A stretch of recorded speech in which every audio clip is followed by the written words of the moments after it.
Hey everybody, Vestine the Mindset Mom here. Today we are talking about, is my partner being straight with me or are they masking? Now this is especially important for those of you who are dating, especially in the dating or the boyfriend-girlfriend phase of your relationship that you suspect might be neurodivergent, meaning you suspect that your partner or boyfriend or girlfriend might be on the autism spectrum or have Asperger's syndrome. So this is vitally important to understand this concept of masking. And even for those of you who might be in a relationship already or even married to a spouse whom you suspect or has been diagnosed with autism spectrum disorder or Asperger's, this is very important to understand this concept of masking and to find out if your partner is masking with you. Now, this is vital because when you're dating, everyone puts forward their best representative, right?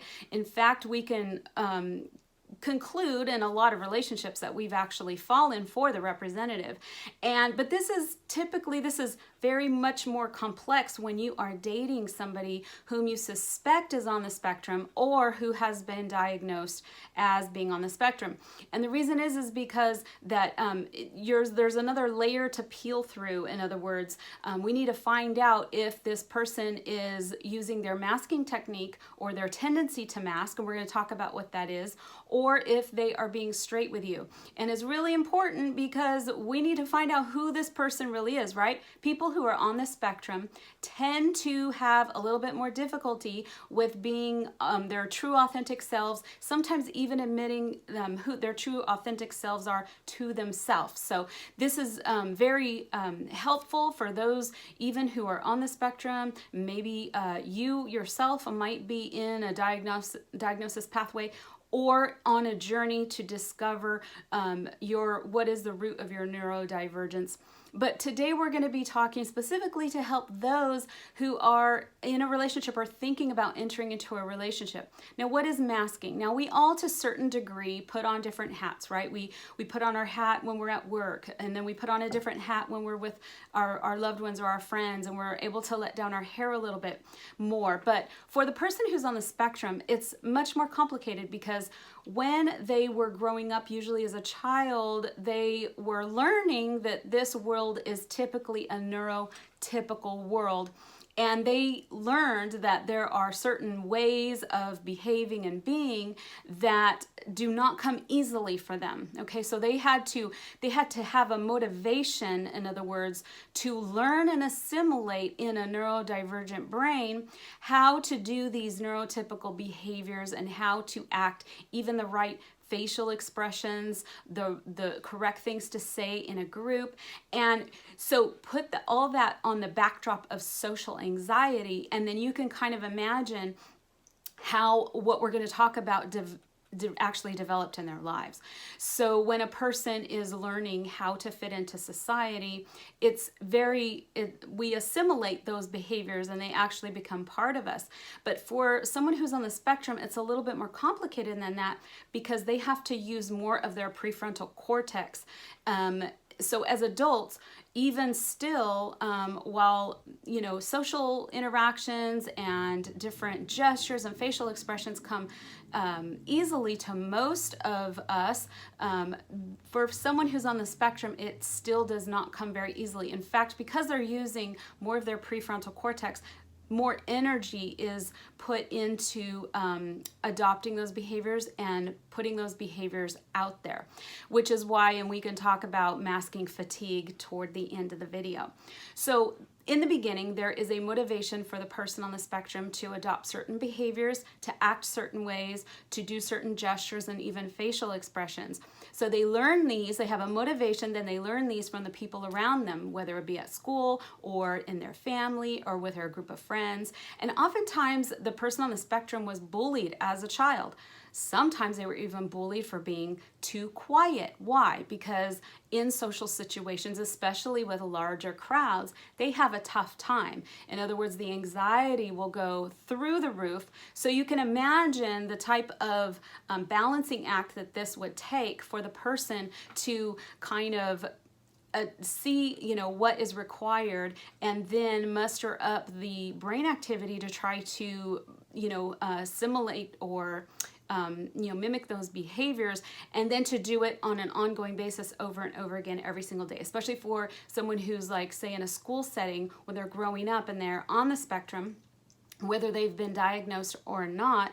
Oftentimes these are the kids that are targeted. They're bullied for being too quiet. They don't stick up for themselves. And as we all know, a lot of times in peer groups, the one who appears to be the weakest, whatever that, those social cues are, tends to be targeted. And for people who are on the spectrum, this is very typical, because a lot of times they don't start out with this ability to like mingle and to talk with people easily. It doesn't come naturally to them, and so they will be targeted growing up. And having had this a lot of time, this attention on them, this negative attention on the way that they are, it can typically raise the anxiety and cause it to be even more difficult in subsequent social settings. Okay, so what they typically learn to do they learn from movies, they learn from pop culture, they learn from being in peer groups and so forth. What are the acceptable behaviors, a skill set? It's really a skill set that they're trying to assimilate into their being. So, but because it doesn't really come naturally to them, or it's not their preferred state, a lot of energy and brain activity is devoted for them to do this kind of learn and do this sort of skill set. Okay, so I hope that makes sense. But those of us who are in, you might be in a relationship with someone that is on the spectrum, or you suspect is an ASD, and so you need to find out, is this person masking with me? Even for those of you who have been in long-term relationships or even marriages, I think maybe when you were very confused, feeling confused about what is going on in a communication sort of realm, this could lend some aha moments for you. So the person who masks, a lot of times, and this is one of the reasons why we have such a disconnect with the partner, okay? So you might be feeling just this sense of disconnection with your partner. There are several reasons, possible reasons for that. One of them is due to this masking, and that's what we're going to talk about today. I will talk in subsequent videos about the linguistic deficits and also the social cognitive deficits that kind of go into that, as well as the shutdowns. So today we're talking about masking. So you might feel like your partner just sometimes is just giving you the bare minimum. Some people call it breadcrumbing, like he's just breadcrumbing me. Like, I don't understand, I'm giving everything and I'm doing, the things that I know he likes, and he's just putting forth the bare minimum, like just barely, right? You have to remember that your partner or potential partner has a years-long history, okay, of masking who they really are, or what their true feelings are, or their authentic way of being, in order to fit into a neurotypical setting. So that being said, a lot of times it's their go-to. They will just mask, and you might find yourself it's difficult to get down to the root of a problem, because they just tell you what they think you want to hear. So this can be very problematic and might be very incredibly frustrating for you. But just remember not to take it personally, okay? For those of you who would, and I always talk about the pathway to self-actualization on my channel. So you are on your pathway to self-actualization. Your partner or potential partner who's on the spectrum is working on their pathway towards self-actualization. Whether you decide to continue the relationship or not, this information is beneficial, because as you're finding out who you are and what you want, they're finding out who they are and what they want. And the more information that you have, you can make a better informed decision.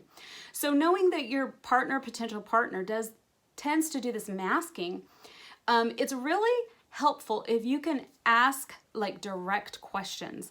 And the person, keep in mind, they might not be, especially for men, and I know that there's a sex difference here when we discuss feelings, because men typically aren't really good at articulating, like, you don't just say like, oh, how are you feeling about this? Or how do you feel about this? They are more receptive, just even amongst neurotypical populations. Men are more likely to be more open to share with you their thoughts if you say, what do you think about that? What are you thinking? So, But it's even more complicated when you're talking to an ASPE, because that person then has to filter through a system of questions whereby they're asking themselves, what does this person want to hear? Because remember, that's their default mode. They default to, what do I need to give this person in order to be accepted and to get them off my back?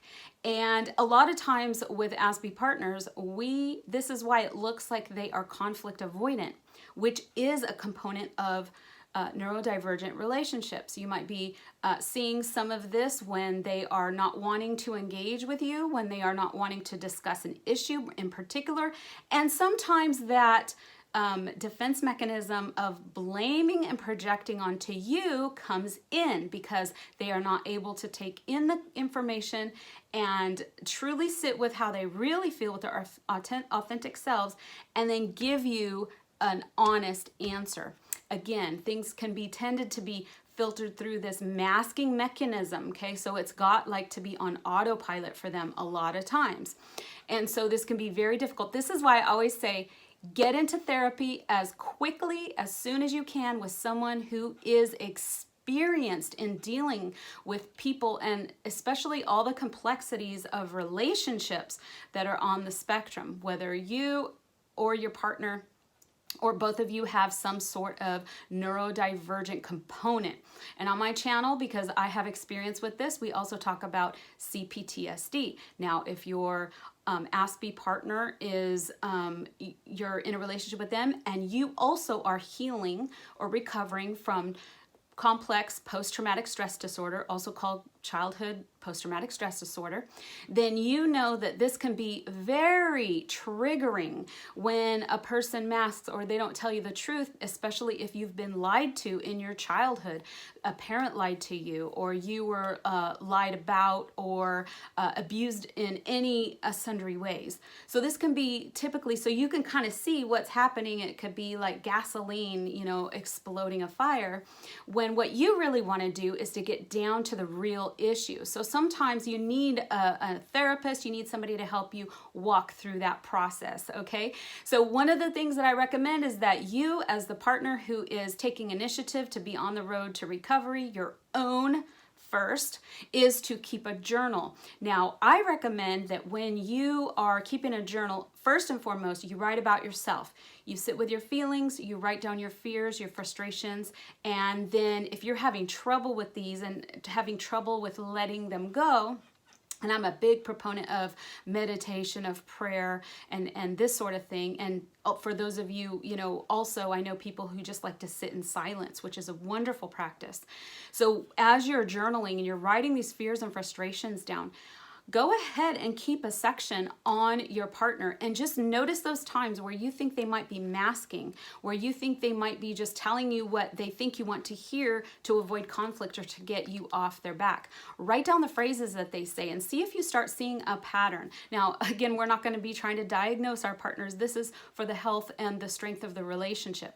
And as always, I recommend that you find out who you are and what it is exactly that you want from a relationship and how you want that relationship to make you feel, and also investigate whether this person is that one to be that partner for you.